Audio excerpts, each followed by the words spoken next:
ফজরের নামাজ কেন্দ্রে পড়বেন, কেন্দ্রে পড়ে লাইন দিবেন, মা বোনরা আসবে, সবার আগে ভোট দেওয়া দিবেন। কুমিল্লার মনোহরগঞ্জ উপজেলার হাসনাবাদ ইউনিয়নের বিভিন্ন ওয়ার্ডে নির্বাচনী প্রচারণা ও গণসংযোগ অনুষ্ঠিত হয়েছে।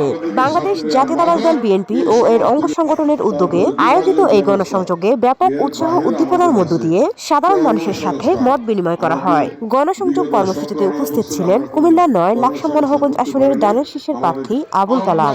আমরা এমন একটি বাংলাদেশ গড়তে চাই, সেটা হলো আমরা বলি না, আমাদের একটা স্লোগান আছে, আমাদের চেয়ারম্যানের স্লোগান সবার আগে বাংলাদেশ, সবার আগে বাংলাদেশ, হাত উঠানে কেন বেশি বেশি, সবার আগে আমরা এই স্লোগান গেলে এটা একটা আমাদের সেই পুরাণের মধ্যে যে রূপ যৌবন ছিল, পানি থই থই পানি, মাছ নৌকা থেকে শুরু করা পণ্য পরিবহন, আপনার ভ্রমণ, নদীর পাড়ে আমরা পার্কের মতো বাদ দিয়ে দিব, যাতে মা বোনেরা যার বাড়ির পাশে নদী আছে সে যাতে আনন্দ উপভোগ করতে পারে, তার গর্ববোধ করতে পারে এই নদী নিয়ে।